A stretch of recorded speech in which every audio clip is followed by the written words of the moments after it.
Good evening and welcome to Pray Heal Love, the podcast, where faith meets freedom. This space was created as a safe haven for women who, like me, have been surviving spiritual warfare in a covenant with darkness. I am committed to not only uncovering and exposing that darkness, but also helping you put God first in your healing after narcissistic abuse. I am your host, Brianna Michelle. I'm a survivor of a 16-year-long battle with narcissism. I'm also a coach and a founder of Pray Heal Love, and I'm here to help you break cycles, build boldness, and begin again with God. Let's get into it. We are back for part 2 of episode 3, the story I'll tell. And let me tell you, I know that part 1 was super heavy, and so I want to start this off with a few reassurances. I got a message from a listener, and she was like, "So, what are you trying to make me cry?" And I had to reassure her, absolutely not. I'm fine. Everyone involved that was victimized in any type of way are on a path to restoration and healing.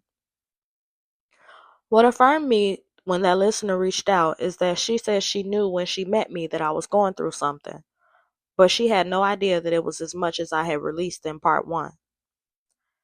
That affirmed me because somebody saw me carrying the load that I had been carrying the entire 16 years of this relationship. But it also showed me myself in that I had been performing like everything was okay for so long, but I was carrying that brokenness and that heartbreak, and it was pouring out all over me no matter how much I tried to hide it. Anyways, my children and I are in a way better off position than we were, and we are all doing fine as of now. I wish that I can get into the consequences that I know have come about for the narcissist, but that will take this conversation in an entirely different direction. So for now, I'll say there are consequences far worse than jail, and God is definitely allowing him to reap what he's sown. So let's get into part 2. I left off at the end of part 1 where me and the children had just stepped off the bus to Texas. But I kind of want to backtrack and tell you about the journey. God was really in every detail since moving here, and sometimes I sit and cry at how good he's been. Because literally, if he doesn't do one more thing for me, he's done enough just bringing me through and showing me that he was with me the entire time. I want to start off talking about the journey on the Greyhound coming to Texas. It was like nothing me and my kids had ever been through, but somehow looking back, I can say if I had to do it again, I absolutely would. We traveled for almost 2 days, through about 5 or 6 destinations. We had to transfer buses over and over, even ending up at one bus station sitting at 3 a.m. in some little country town somewhere in Kansas, I think. I remember specifically, though, coming from Dallas to Houston, Texas, there was a billboard that said miracles, signs, and wonders are ahead. And when I say I'm so happy I was paying attention to that. I packed my children carry-on book bags with their devices, chargers, and my youngest had coloring books and toys, so they all be occupied. I remember the whole time I was just cautious looking around at everyone, making sure that we were safe. But of course, we made it to our destination safe and in one piece. I had already had a hotel booked, so we stepped off the bus on July 25th at about 10 p.m. that night. Coming through the bus station, I remember feeling like I was on sacred ground in my spirit. I felt a deep unction to give this homeless man some food, so I reached in one of our bags, handed him a few of our leftover snacks, and proceeded to the street to get the Uber to the hotel. We pulled up at the hotel just before like 11 p.m. We had so many bags, but we made it to the desk, and that's where God showed up again. Me not being as knowledgeable as I should be about traveling, I ended up not having enough for the incidental fees for the room. The young lady at the check-in counter must have sensed something because she immediately said, "I'll go ahead and waive those for you." And we were able to check in with about $76 left to my name. Me and the kids went to our room. I ordered pizza through Uber Eats. We all showered, ate, and then went to bed. The next morning, I woke up pretty early and started to get to work. I had booked the room for 3 days, and so I had 3 days to figure out what was next, or we would be in Houston on the streets. But for some reason, I wasn't worried about it. I had this calm like I knew God was going to handle it. I took the kids to breakfast, and then we went to play in the pool while I washed the clothes that we got off the bus in at the laundry center. We came back to the room and I started making calls. I Googled and called and called and Googled every shelter in the area, leaving my name and number and answering every call that came through my little government phone that day. I would end up calling one number, and the presence of God washed over me so strong that I had to go into the hallway and hold back tears before I'd even spoken to the person on the other end. I spoke to a woman who did the intake process, and immediately she told me she had room for us and could we be there in 30 minutes. She asked me did we have transportation. I told her that I would Uber, not knowing how far it was, but knowing I had a little money to spare. She insisted that there was a service of older veterans who she could call and they would be able to come and transport us from the hotel to the shelter. I hung up with her and we started to get our things packed and get ready for the car to be on its way. I checked out of the hotel once we were downstairs and realized that I would be refunded for the remaining 2 days. I'd had maybe about $300 added to the little money that I had, and no expenses for rideshare to the shelter.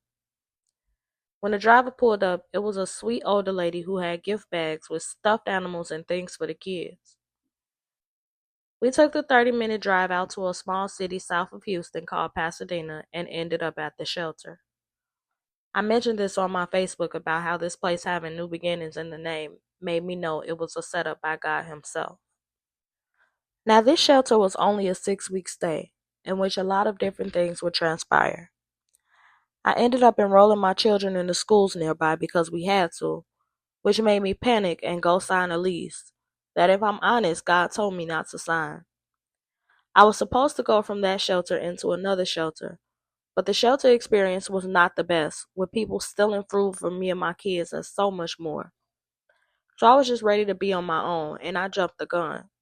But it all ended up working out for my good because, though I didn't have the money to pay the rent and ended up evicted, I still ended up getting a room in the shelter I was supposed to go to next, straight from the day we left the apartment, and we never spent one night on the street or in the hotel. And this time I would become a substitute teacher and work as a server at Olive Garden, but it just wasn't enough because the process that God wanted me to take through this was to form the version of me that I am right now.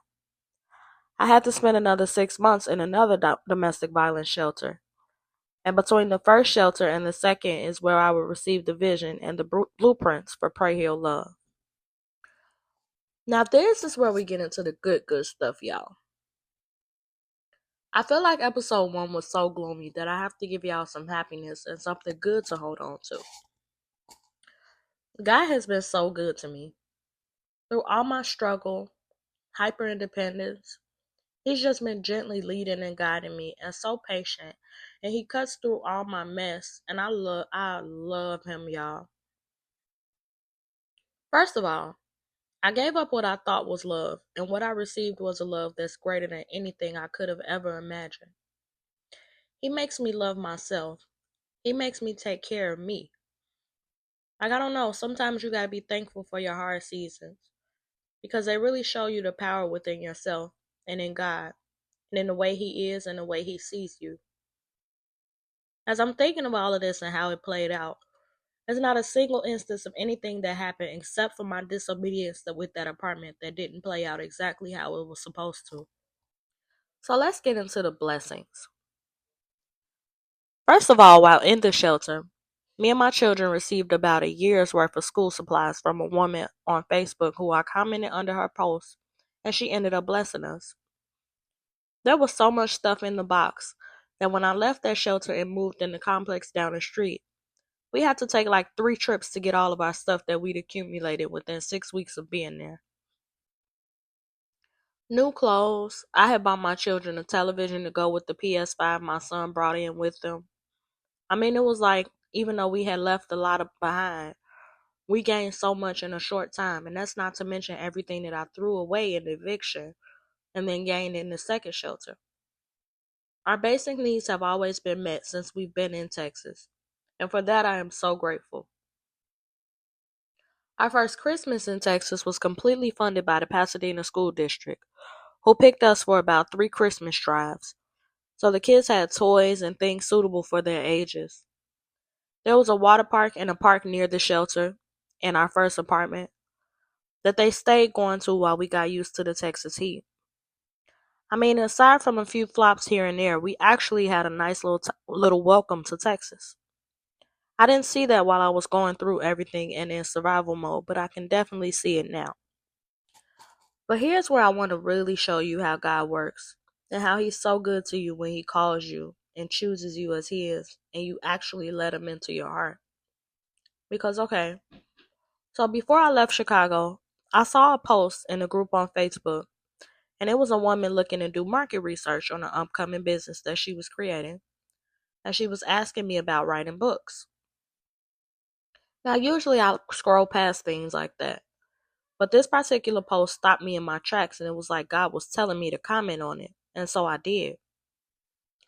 So she commented back, and we ended up setting up a call. And then we got on the call, and she asked me some questions basically about what I would write a book about and this and that. So, me thinking that this would be something I do maybe 2 or 3 years down the line, I tell her, like, yes, I'm interested, but I'm in Chicago. I'm about to move to Houston. And she starts telling me how God is so intentional, and that's the city that she's called to in her research. And so we start chatting about how I'm about to move there, and we'll get back in touch once I get settled. Now, let me tell you who was on the other end of that call. I'm getting emotional as I think about this because when I tell you the people, the connections, the blessings that God will pour into you once you let go of what you thought you wanted. That's one man, and she's my big sister in my head, Apostle Tashana Burrell. When I say this lady has been my literal anchor through this entire journey, I thank God so much for her.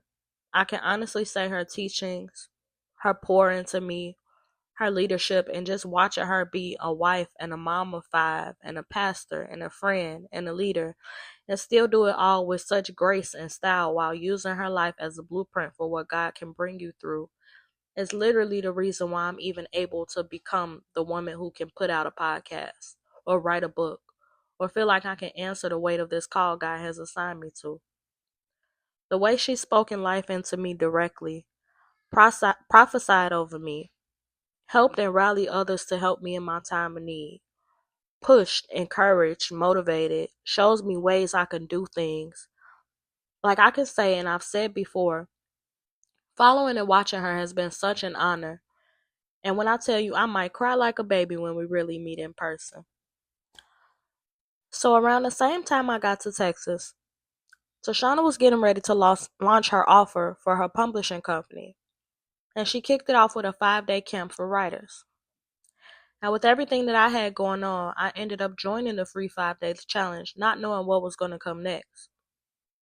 At the time the challenge kicked off, we had just moved into that first apartment and I was working. Kids were in school. We used to walk back and forth to the grocery store. I mean, life was really lifing. But I would still find time to watch the lives, complete the assignments, and commit to the challenge, just thinking that it would at least give me a starting point to write this book when I was ready.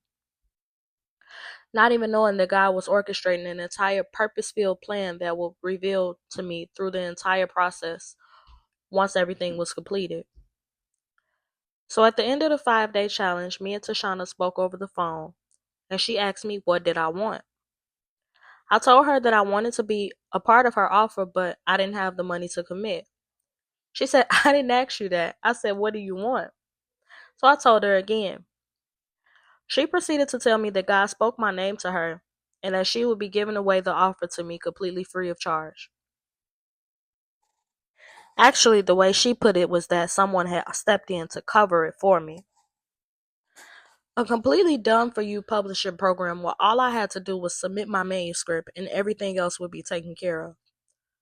Over $8,000 in fees, y'all. Done. When I say you could have knocked me over with a feather, this will become this would come with so many other dreams, confirmations, and signs that reveal my purpose to me as a woman who survived domestic violence. And that's literally how Pray Heal Love was birthed. I finished the manuscript in the second homeless shelter, through sleeping in a Red Cross gym because of the hurricane, more battles with residents in the shelter, and so much more that I had to be tested with. But during that time, God will reveal to me the vision that He trusted me to carry. The intimate moments with God that birth Pray Heal Love as purpose are really near and dear to my heart. And so one day I might share them.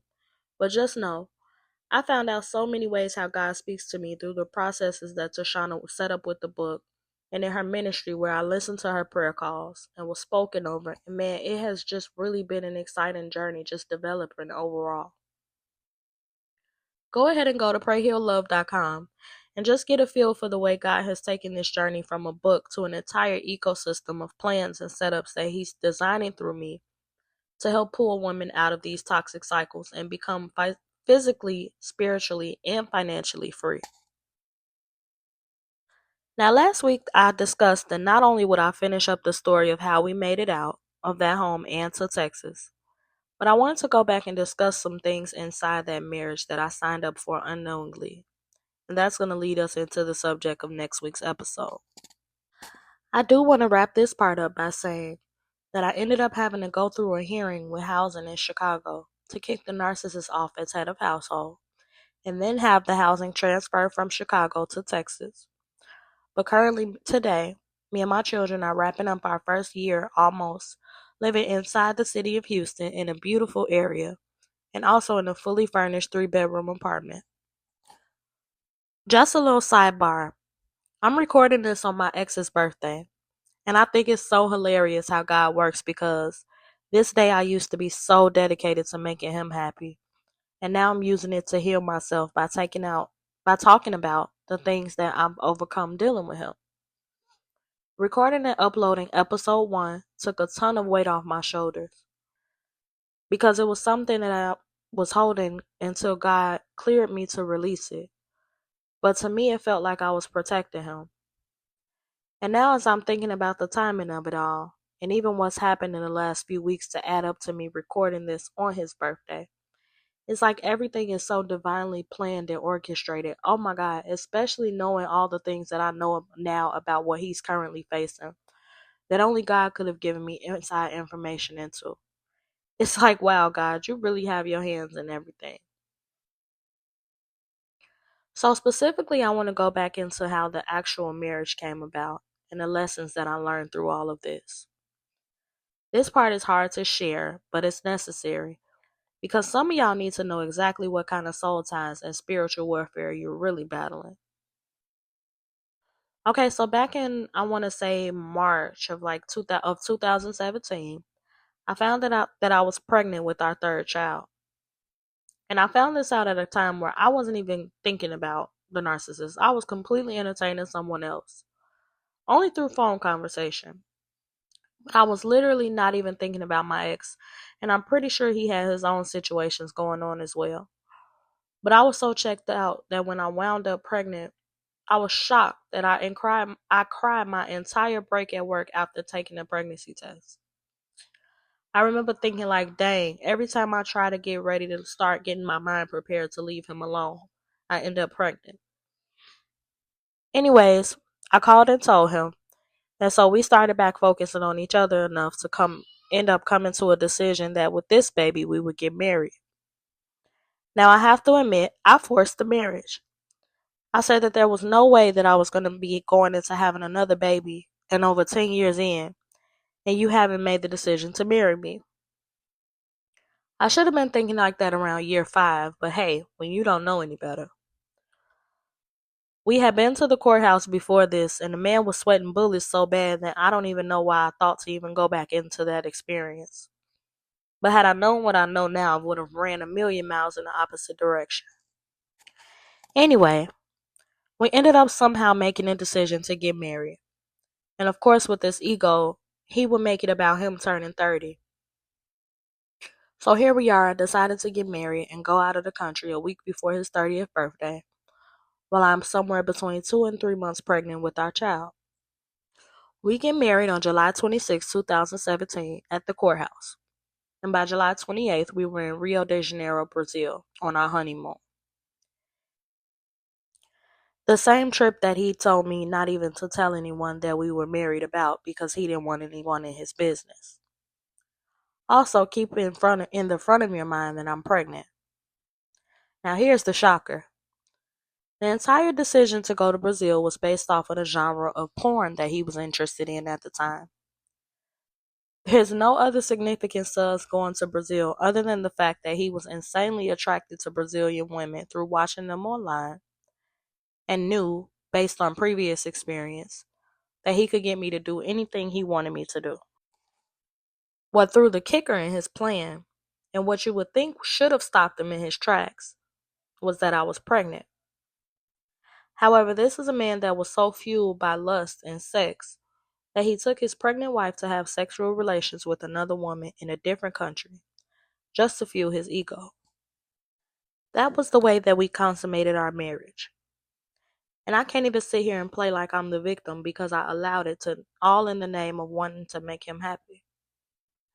And from the beginning, one about the very few things that we will bond over and agree on is sex.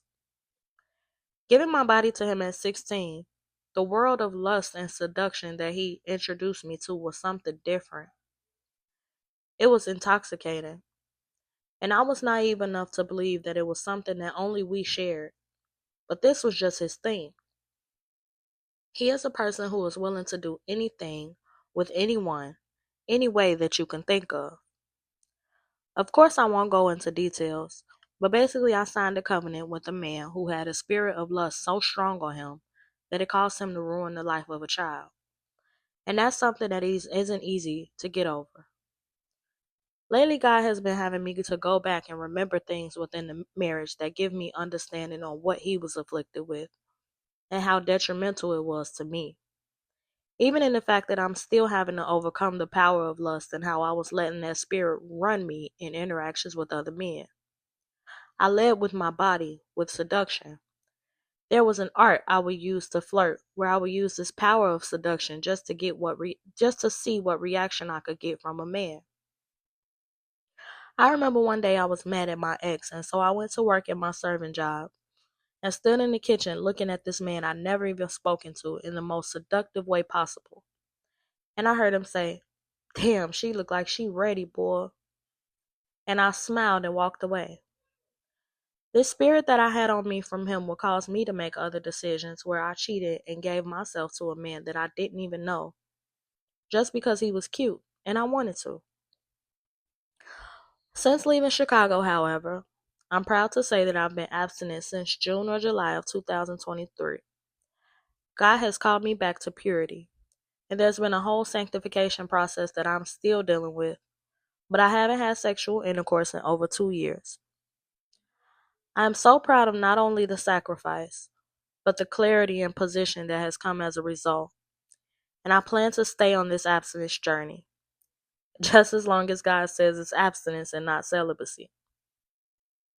But we'll talk about that next week. Also, next week, I want to go into narcissism and sex, because I believe that it's going to break some chains if you know how they use it as a weapon. You'll be better able to withstand the battles that come through your flesh and what's attached to the person that you're giving yourself to. But for now, this week, I'm going to leave y'all with this. No reflection this week. I just want you to sit with what you heard in parts 1 and 2. Let it marinate.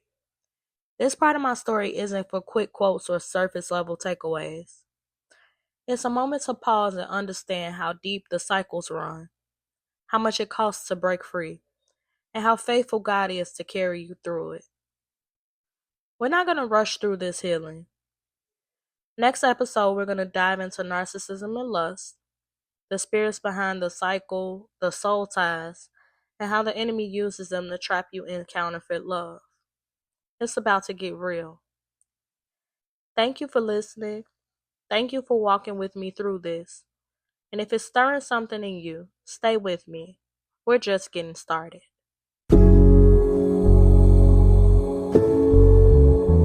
That wraps up this week's episode of Pray Heal Love, the podcast. Thank you for joining me on this journey of healing, truth, and restoration. I pray today's conversation met you right where you were and left you a little lighter, a little stronger, and a little more healed and empowered. If this episode blessed you, don't forget to subscribe and come back next week. We're just getting started.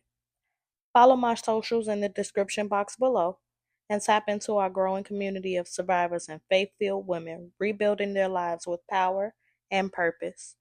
You could also grab your copy of my book, Pray Heal Love, and learn more about the mission at prayheallove.com. Remember, just because it broke you doesn't mean it gets to define you. You are becoming, you are healing, and most of all, you are deeply loved. Until next time, stay grounded in truth and wrapped in grace. This is Pray Heal Love.